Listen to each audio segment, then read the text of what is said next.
Саламатсыңарбы балдар? Бүгүн сиздер менен кайрадан көрүшкөнүбүзгө кубанычтамын. Бүгүнкү сабагыбыздын темасы табу жана эвфемизм. Табу жана эвфемизм сөздөрү аркылуу синонимдердин дагы бир байышы билебиз. Табу жана эвфемизм. Табу жана эвфемизм сөздөрү. Эми жазып алыңыздар. Табу сөзү бул полинезия тилдеринен алынган, тыюу салынган дегенди билдирет. Алгачкы адамдардын таяттан тышкары турган күчтөрдүн пайда болушунан сактануу максатында колдонулган диний тыюусу. Табуунун келип чыгышы төмөндөгүдөй социалдык экономикалык себептерге байланыштуу. Анын биринчиси тарыхый жактан байыркылыгы, экинчиси табуу коомдук маданияттын өнүгүшүнүн бардык этаптарында колдонулушу мүмкүн. Табуунун максаты атоо сөздү колдонуудан чыгаруу. Табуунун механизми атоону алмаштыруу, башка сөздөр менен айтуу, атоону өзгөртүп жиберүү аркылуу ишке ашат. Ал эми эвфемизм грек сөзүнөн алынган, жакшы сүйлөймүн дегенди билдирет. Эвфемизм сөздөрү одону кайсы бир чөйрөгө ылайыктуу, бир кубулушка ылайыктуу одоно сөздөрдү жымсалдап, жакшыртып, башка синонимдик байланыштар менен кошуп айтуу. Бул өзү алмаштырган сөз менен биригип синонимдик катышты түзөт. Мисалы, сиздерге мисал иретинде түшүндүрөйүн. Бизде кыргыз тилинде бул эвфемизм сөздөрү абдан көп колдонулат. Өлдү дейбиз, Ушу сөздөн баштасак, мисалы, өлдү. Бул аябай калпы сугулган, орой угулган сөз. Муну кайсы эвфемизм сөздөр менен алмаштырсак болот?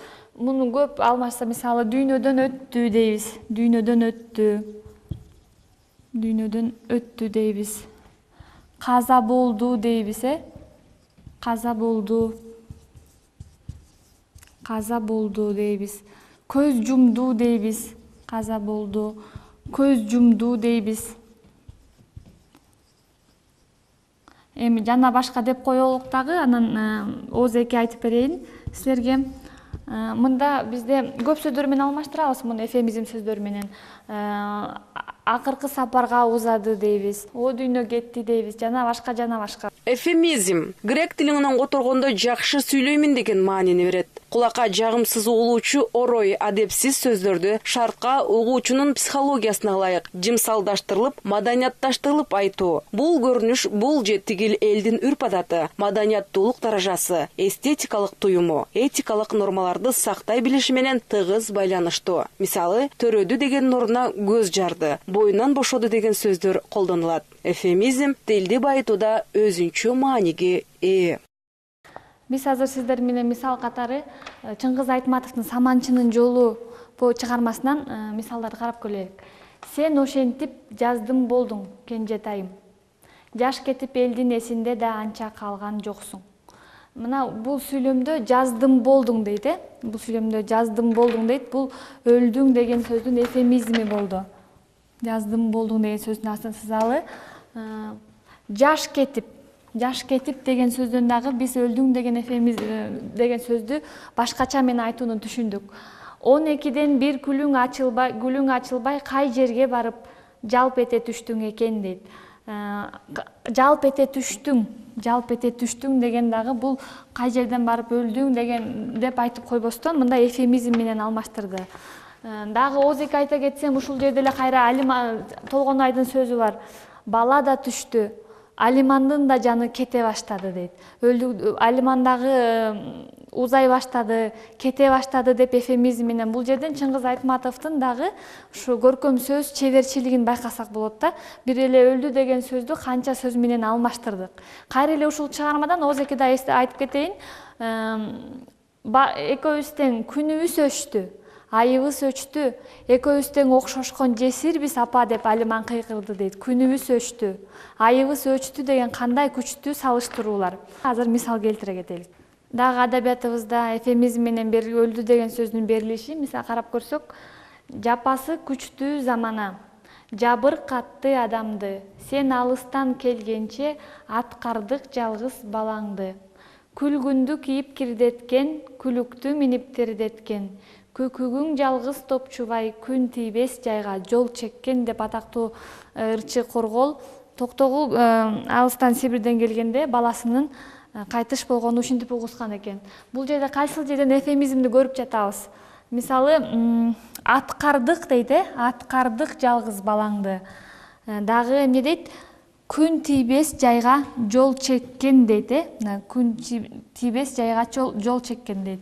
Мында биз ушу жаман кабарды дагы эфемизм менен ушундай учурларда жымсалдап берүүгө болот экендигин көрүп турабыз. Дагы кандай эфемизм сөздөрдү колдонобуз биз тилибизде? Мисалды тууду деген бар, тууду деген бар.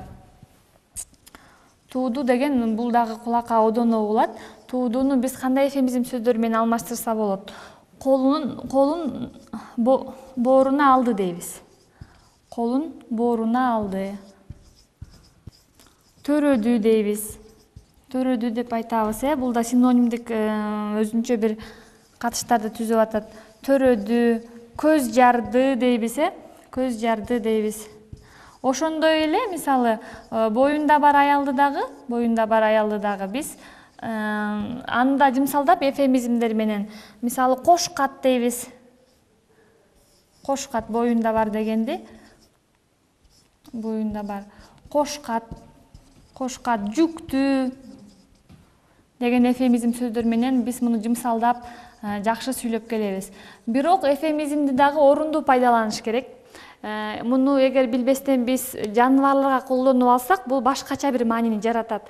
Мисалы, эмне дейбиз? Жаныбарларга карата кандай сөздөр айтабыз? Эчки тууду дейбиз, мисалы. Эчки тууду. Бооз кой дейбиз, мисалы, бооз кой. Эчки тууду, бооз кой дейбиз. Же ит өлдү дейбиз, мисалы, ит өлдү.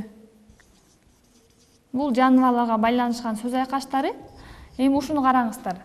Эгер ушул сөздөрдү биз эфемизмдер менен алмаштырсак, анда бир күлкүлүү сөз айкаштары пайда болот да. Эчки тууду дебестен биз аны эфемизмди колдонуп, эчки көз жарды десек болбой калат. Эфемизмдер адамдарга карата колдонулат. Бооз койду биз жымсалдап кош кабат кой же жүктүү кой деп айта албайбыз. Ит өлдүнү биз ит көз жумду, ит кайтыш болду деп жымсалдап эфемизмдерди колдоно албайт экенбиз. Эфемизмдерди дагы сөзүбүзгө карата, окуяларга карата туура колдонушубуз керек. Эми табу сөздөрү, бул полинезия сөздөрүнөн келип чыккан. Табу дагы тыюу салынган дедик. Биздин кыргыз элинде абдан тыюу салынган көп түшүнүктөр болгон. Анын ичинде биз сиздер менен сары кыз дегенди көбүбүз эле угуп жүрсөк керек. Сары кызды, албарсыны мисалы сары кыз деген сөз менен алмаштырып келишкен. Бул сөздү атоо менен башкача бир мифологиялык түшүнүктөрдүн ачылып кетишинен коркушкан да. Ошондуктан сары кыз деп, жаман оору, улуу тумо деп, мисалы улуу тумо деп бул жаман сөздөрдү айтуудан коркуп, башка сөздөр менен алмаштырып келген. Бул терминди Полинезия, Тончу аралдарында жашаган аборигендерди изилдеген белгилүү англис капитаны Джеймс Кук 1771 жылы эң биринчи табууга байланыштуу ири салт бар экендигин аныктап, терминдин жаралышына негиз болгон. Кийинчерээк табуу илимий термин катары колдонула баштаган. Лингвистикалык энциклопедиялык сөздүктө табуу менен эфемизм сөздөрү мындайча түшүндүрүлөт. Табуу белгилүү бир сөздү же энчилүү атты айтууга жол берилбеген, башкача айтканда тыюу салынган сөз. Табуу кубулуштуу тил аткарган кызматы боюнча магиялык күчкө ээ болот деген ишенимге негизделген. Табуу адегенде аңчылык кесибинде пайда болуп, калыптанып өнүккөн. Аңчы аң улоо максатында уу кылынган жапайы жаныбарлар алдын ала сезип, билип калбас үчүн алардын аттарын айтууга болбойт деген ишеним, көз караш өкүм сүргөн. Ошондуктан жапайы жаныбарлардын аттарын каймана түрдө туюндурган тергөө сөздөрүн колдонушкан. Аңчылык кесибинде өкүм сүргөн табуу бара-бара турмуш тиричилигине, анын ар кыл тармактары менен ар түрдүү чөйрөсүнө тарап, тынымсыз өсүп өнүгүүнүн аркасында энчилүү адам аттарына да кулачын жайган. Өлүмдү, оорулардын түрлөрүнүн аттарын атоого тыюу салынган. Ошентип табууну этнография менен да байланыштырабыз. Ал тилге да өз таасирин тийгизгендиктен дүйнө жүзүндөгү ар кандай тилдерде айрым белгилери азыркы учурда да жашап келет. Эң байыркы доорлордо табуу өзгөчө күч алып өкүм сүрүп турган кезде бардык эле элдерде табууну анын системасын өз кучагына алган тайная речь деп аталган кубулуш кеңири тараган. Ага атайлап арналган изилдөөлөр да бар. ошентип өз атынан атабастан башка бир сөз менен алмаштырып айтуу, бул жамандыктын астын алуу, булардын каарын келтирбөө. Мисалы жаман оору деп айтканда өзүнүн атынан айтса көбөйүп кетпесин, оору көбөйбөсүн, улутумо. Өзүнүн атынан айтса дагы улутумо көбөйбөсүн деп, албашты баспасын деп аны дагы тергешип сары кыз деп коюшкан. Карышкырларда болсо атынан айтпай Кудайдын иттери, бөрү деп ушундай табуу сөздөр менен алмаштырып келишкен. Мына ушу менен балдар бүгүнкү сабакта жыйынтыктайбыз. Сиздерге түшүнүктүү болду го деп ойлойм. Биз муну менен бүгүнкү сабактан табуу жана эфемизм сөздөрүнүн кандайча биздин кыргыз адабиятында көп колдонулат экендигин билип алдык. Кийинки сабактан көрүшкөнчө сак саламатта болуңуздар.